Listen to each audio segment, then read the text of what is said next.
बांग्लादेश के आंदोलनकारी शरीफ उस्मान हादी की मौत हो गई है। हादी की मौत के बाद बांग्लादेश में हालात तनावपूर्ण नजर आ रहे हैं। तो ढाका समेत कई बड़े शहरों में उग्र प्रदर्शन की तस्वीरें भी सामने आई।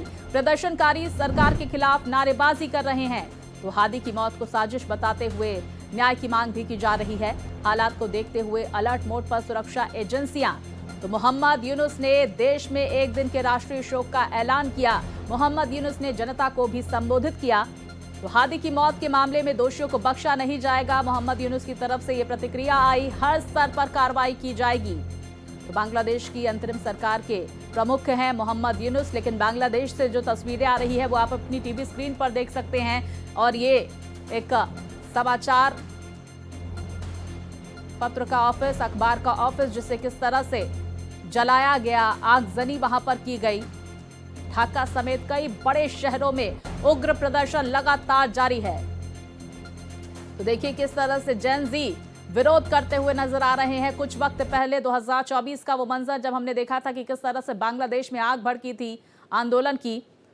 तो बांग्लादेश का आंदोलनकारी नेता था शरीफ उस्मान हादी। शेख हसीना का कट्टर विरोधी था उस्मान हादी। तो जुलाई 2024 के बांग्लादेश विद्रोह का प्रमुख नेता था हादी। हादी की मौत, जिसके बाद हिंसा वहां पर भड़कती हुई नजर आ रही है।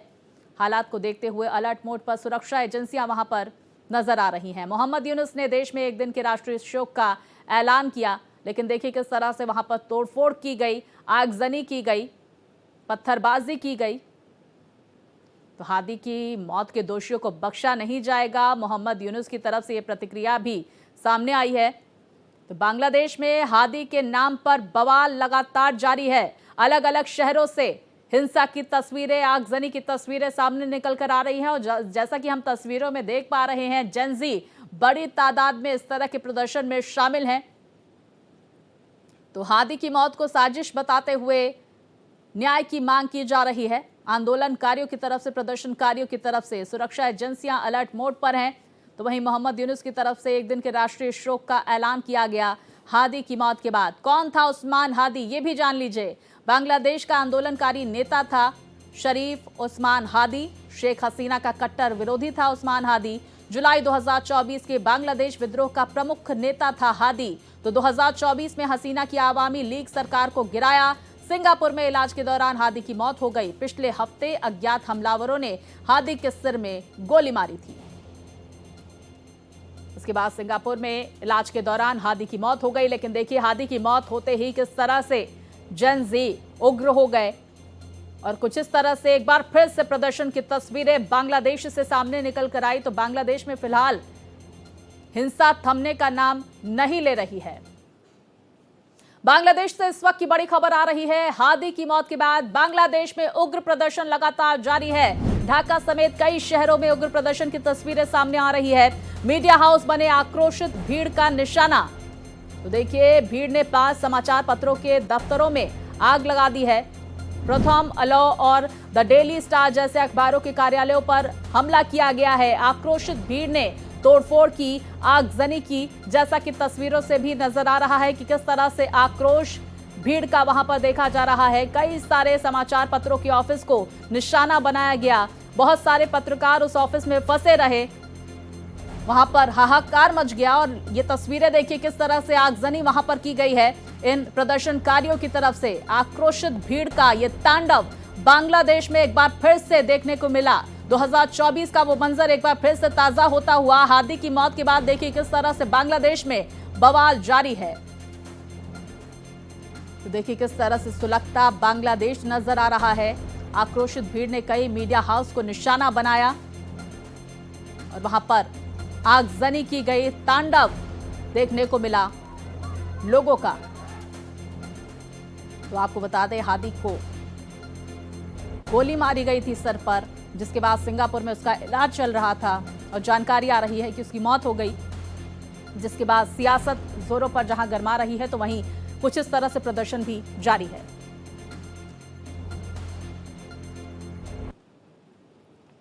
तो भीड़ ने 5 समाचार पत्रों के दफ्तरों में आग लगा दी, तोड़फोड़ की। देखिए किस तरह से आक्रोशित भीड़ वहां पर देखी जा रही है। बड़ी तादाद में लोग मौजूद हैं और इन लोगों को रोक पाना वहां पर प्रशासन की बस की यहां पर नहीं लग रही है और यही वजह है कि हर शहरों से कुछ इसी तरह की तस्वीरें सामने आ रही है बांग्लादेश से। देखिए किस तरह से वहां पर तोड़फोड़ की गई, आगजनी की गई, बड़ी तादाद में लोगों की मौजूदगी और लोग वीडियो बाकायदा इसका बनाते हुए नजर आ रहे हैं।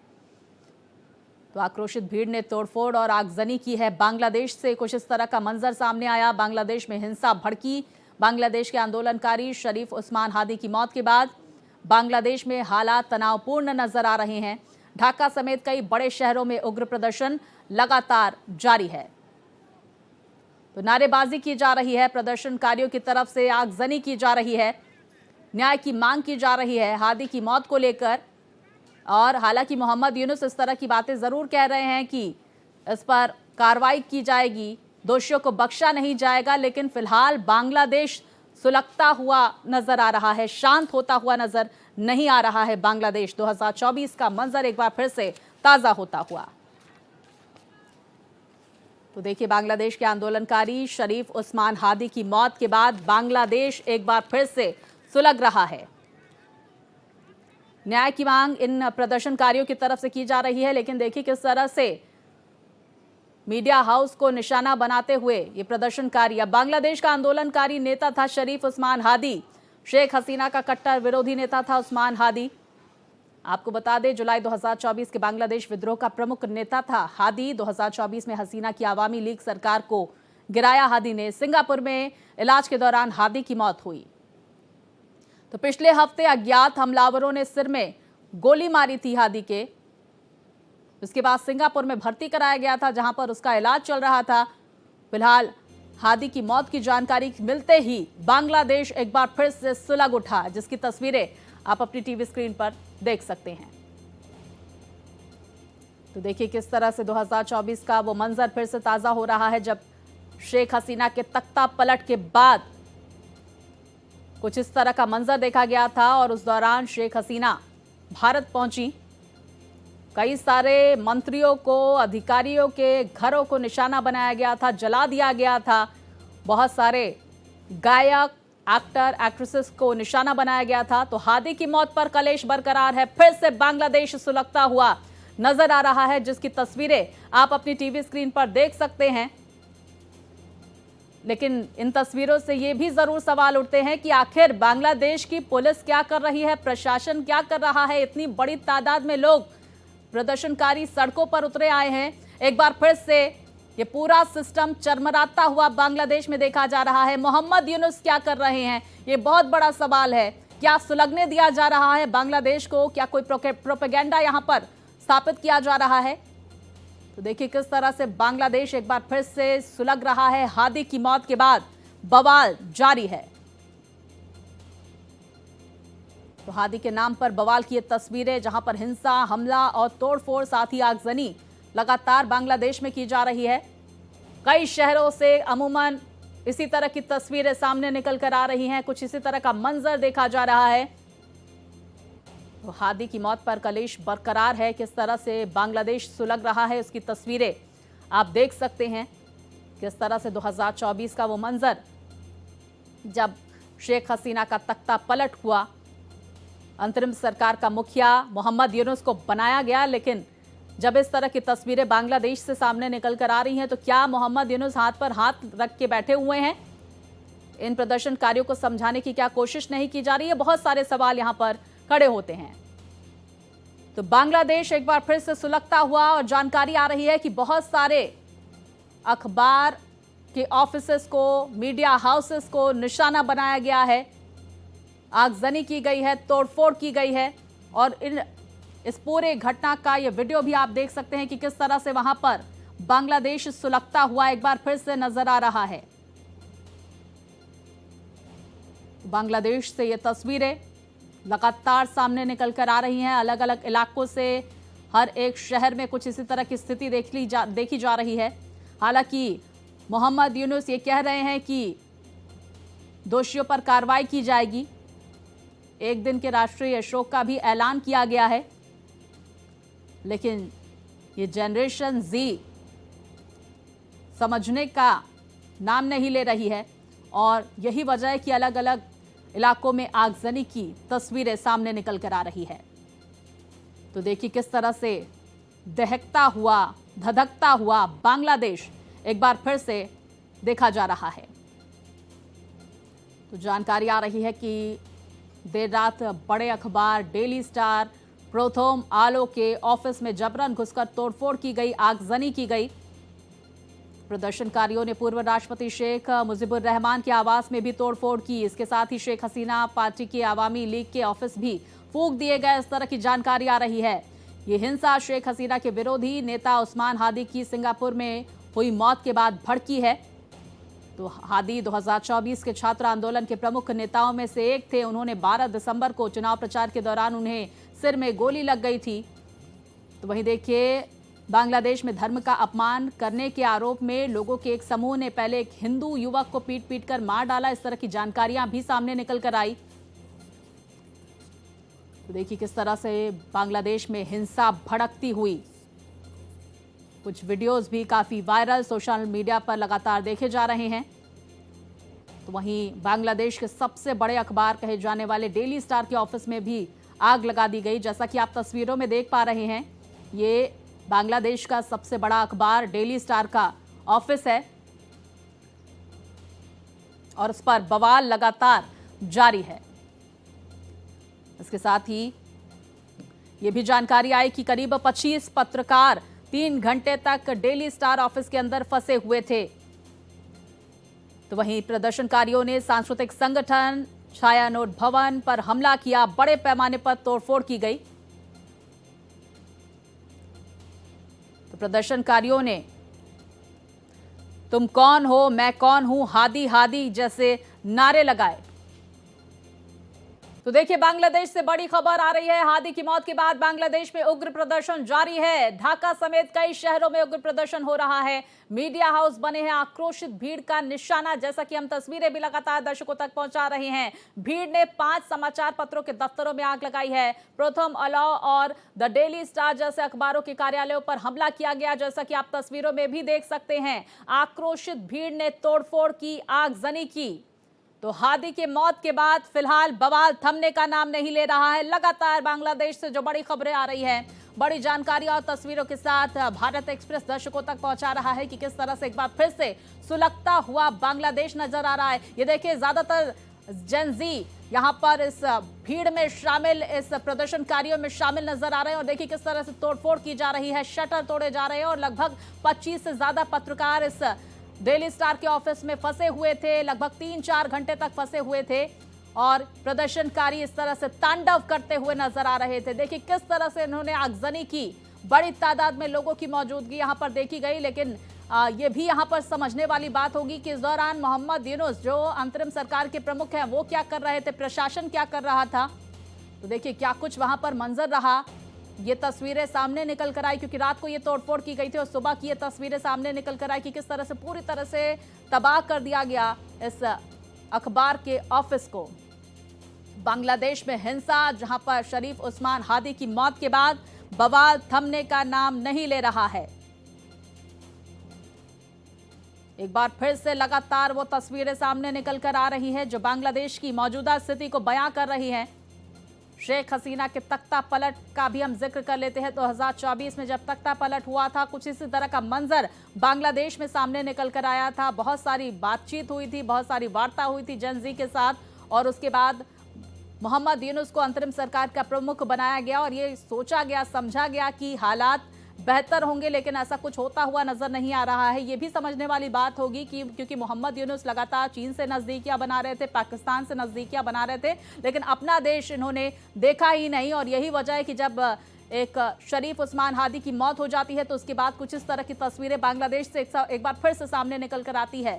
तो देखिए किस तरह से वहां पर फायर ब्रिगेड की गाड़ियां आग पर काबू पाने की कोशिश करती हुई नजर आई, लेकिन तबाही के मंजर की ये तस्वीरें भारत एक्सप्रेस लगातार पहुंचा रहा है। बहुत सारे न्यूज़ मीडिया हाउस के यहां पर ऑफिसर्स को निशाना बनाया गया है और उसके बाद का मंजर, सुबह की ये तस्वीरें, क्योंकि देर रात ये हिंसा भड़की थी, लोग आक्रोशित थे, उन्होंने आगजनी की। उसके बाद का ये मंजर, क्या कुछ सामने नजर आया। तो वहीं जानकारी आ रही है कि बांग्लादेश के चुनाव आयोग ने उस्मान हादी की मौत पर शोक जताया। शोक संदेश में चुनाव आयोग ने कहा कि हादी बांग्लादेश के लिए पूरी तरह से समर्पित थे, एक संघर्षशील व्यक्ति थे, युवाओं की आवाज थे। तो वहीं स्पोर्ट्स मिनिस्टर आसिफ महमूद सजीब भुइया ने कहा है कि हिंसक गतिविधियों में युवा नेताओं का हाथ नहीं था। उन्होंने कहा कि जब भी हम इस देश के लिए एकजुट होते हैं, कोई स्वार्थी समूह अलगाववादी गतिविधियों को अंजाम देकर हमें नुकसान पहुंचाता है, विवादों में घसीटता है, संघर्ष पर सवाल उठाने का मौका देता है। तो वहीं देखिए, उस्मान हादी के रिश्तेदार शुक्रवार को दोपहर 3:50 पर उनके शव के साथ सिंगापुर से रवाना होंगे। आज के दिन ये जानकारी सामने निकल कर आ रही है और करीब 6 बजे बांग्लादेश पहुंचेंगे। तो ये जानकारी इनकलाब प्लेटफॉर्म ने फेसबुक पोस्ट में दी है। इनकलाब मंच ने बताया कि उनका अंतिम संस्कार शनिवार को जोहर की नमाज के बाद ढाका के मानिक मियां एवेन्यू में होगा। तो वहीं देखिए, मॉब लिंचिंग की घटनाएं भी अब लगातार सामने आ रही हैं। बांग्लादेश से हिंदू युवक की मॉब लिंचिंग वहां पर की गई है। शव को पेड़ से टांग कर जलाया गया है। इस तरह की जानकारियां भी सामने आ रही हैं।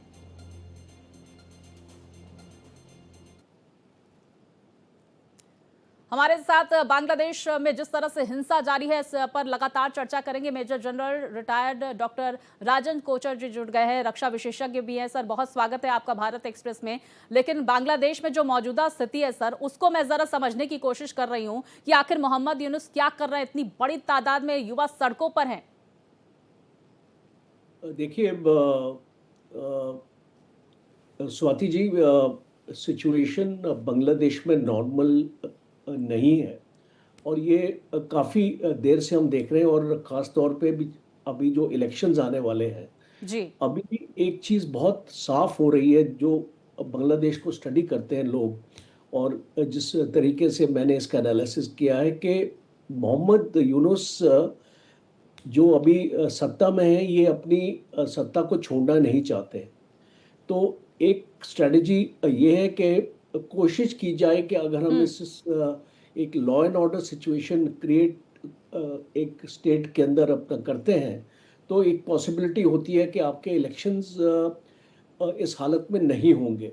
दूसरी इम्पॉर्टेंट है कि जब से शेख हसीना इसको आउस्टर हुआ है या उसको बाहर निकाला गया बांग्लादेश से, बांग्लादेश की जो इकोनॉमिक हालात है, और ख़ास तौर पे आपने देखा होगा कि जो गारमेंट इंडस्ट्री है जी, वो बहुत ही एक प्रोमिनेंट थी, वर्ल्ड स्टेज पर थी वो इंडस्ट्री, वो काफ़ी ठप हो गई है क्योंकि उसमें भारत की भी काफ़ी योगदान था, इन्वेस्टमेंट्स थी। और जो एक सिचुएशन होती है कि आप लोगों को उसको रोज़गार दें, आप उनको खाने के लिए जो फूड ग्रेन्स होने चाहिए, इंडिया से आते हैं एक्चुअली फूड ग्रेन्स बांग्लादेश के लिए, वहाँ पर भी मूवमेंट जो हो रही है, इंडिया की ट्रेड की मूवमेंट वो भी कम हो चुकी है। और तीसरा जो ये आपका जो जमाते इस्लामी का जो अभी जो इन्फ्लुएंस इसको नज़र आ रहा है, क्योंकि शेख हसीना के टाइम पे ये जितने भी कट्टरपंथी पार्टीज थी उसको शेख हसीना ने काफ़ी हद तक कंट्रोल में रखा था। हमने देखा है कि पिछले एक साल में अगर आपने देखा कि जनवरी के महीने में एक आईएसआई का डेलीगेशन आया था, ISI जनरल मलिक उसको लेके आए थे। और उसके बाद हमने इसको देखा कि चिटगांव के एरियाज में कुछ टेररिस्ट कैंप्स बनने शुरू हो गए। जैश ए मोहम्मद की कुछ स्टेटमेंट्स आ रही हैं, लश्कर ए तौयबा की स्टेटमेंट्स आ रही हैं। तो एक बॉर्डर की सिचुएशन भी आज की डेट में टेंस है बांग्लादेश के साथ। और हम ये देख रहे हैं कि ये जो अभी जो इंसिडेंट्स हो रहे हैं, ये खास तौर पे स्पॉन्टेनियस नहीं है, ये वेल प्लान्ड है। अगर आप इनको देखें, इसको एनालाइज। बिल्कुल सर, क्योंकि आपने भी जो जिक्र किया, हम देख रहे थे कि किस तरह से मोहम्मद यूनुस की चीन के साथ नज़दीकियां बढ़ रही हैं। पाकिस्तान के बहुत अच्छे दोस्त वो दिख रहे हैं स्क्रीन पर भी, अमेरिका के साथ भी नज़दीकियां बढ़ती हुई जा रही हैं। तो ये वेल प्लान ज़रूर नज़र आ रहा है, लेकिन जो मौजूदा स्थिति बांग्लादेश की है उससे अब भारत को किस तरह से सतर्कता बरतने की ज़रूरत है, क्योंकि बांग्लादेश अब बड़े खतरे के तौर पर भारत के लिए भी देखा जा रहा है। मैं खबरें भी पढ़ रही थी कि मॉब लिंचिंग यहाँ पर युवकों की अब वहाँ पर काफी तेज नजर आ रही है, क्या कदम भारत सरकार को उठाना चाहिए? देखिए, पहला तो इसको कदम भारत सरकार ने उनके एम्बेसडर को दिल्ली में अपना बुला के उसको डिमार्श दे दिया, जी। एक उसको वार्निंग दे दी कि आप अपनी गवर्नमेंट को आप यू एडवाइस करें that this is not acceptable. आज जो फिर से उसको दोबारा बुलाया गया है, उसको 2 बार उसको समन्स हो चुके हैं उनके बांग्लादेश के एम्बेसडर को। तो भारत एक बहुत ही मेजर्ड टोन में, आपने इसको देखा होगा कि जी। भारत की कोई भी एक कड़ी ऑफिशियल स्टेटमेंट अभी तक नहीं आई है, क्योंकि एक स्टेप वाइज भारत बांग्लादेश की सरकार को मौका दे रहा है कि ये सिचुएशन में सुधार लाने के लिए। दूसरा, एज पर वेना डिक्लेरेशन, जी। जो इतने फॉरेन एम्बेसीज होते हैं उनकी प्रोटेक्शन एक कंट्री की रिस्पॉन्सिबिलिटी रहती है, और अगर वो कंट्री वो प्रोटेक्शन नहीं देती है तो it is going against the vena declaration. तो उसको मुझे लगता है कि नेक्स्ट स्टेप भारत को इसको इंटरनेशनली यूनाइटेड नेशंस में ये जो मुद्दा को रेस करना चाहिए। बिकॉज देखिए, हम इसको बांग्लादेश से भारत भी जानता है कि इस बांग्लादेश के लोगों के साथ हमारी कोई दुश्मनी नहीं है। जी। हम नहीं चाहते हैं कि जो अच्छे रिलेशंस हुए इसको बांग्लादेश से उसको हम इसको बिगाड़ें। बट एक लास्ट इंस्टेंस आएगा। देखिए, आज अगर बांग्लादेश के ये लोग, जो ये कुछ ऐसे लोग हैं जो ये इसको भड़काऊ और ये इस तरीके की मॉब लिंचिंग अपना कर रहे हैं, जी। अब ये उनको समझना एक चीज चाहिए कि भारत के बिना बांग्लादेश का गुजारा नहीं है। 90% जो लैंड है 3 साइड से एनगल्फ्ड है बांग्लादेश का, वो भारत के साथ उसकी कनेक्टिविटी है। बिल्कुल। आज अगर बांग्लादेश में बिजली है वो भारत की देन है, बिकॉज एक अदानी का जो पावर प्लांट है जो से सप्लाई करता है, 11,933 मेगा यूनिट्स उनको सप्लाई करता है। जी। तो त्रिपुरा से भी 192 मेगा यूनिट्स उनको सप्लाई होती हैं। और एक इसको मेघना घाट प्लांट है जो आपका रिलायंस चलाता है, 758 मेगावाट। तो मैं आपको बताने की ये कोशिश कर रहा हूँ कि जो चीज भारत बांग्लादेश को दे सकता है वो उसको नहीं दे पाएगा। हाँ। बिल्कुल सर, और देखिए, भारत में जब इतनी निर्भरता है जिस बात का आप जिक्र कर रहे हैं, उसके बाद तीखे तेवर भारत को ही दिखाए जाते हैं, हिंदू युवकों की ही वहां पर मॉब लिंचिंग होती है और इस तरह से मंजर वहां से सामने निकल कर आता है। जैसा कि हम तस्वीरें भी देख रहे हैं कि ज्यादातर तादाद में जेनजी वहां पर देख रहे हैं और युवा बांग्लादेश का कहा जा रहा है, इसकी मोहम्मद यूनुस को कुछ पड़ी नहीं है। बहुत शुक्रिया सर, आपने इस चर्चा में हमारे साथ आप शामिल हुए और आपने बहुत महत्वपूर्ण बातें कही।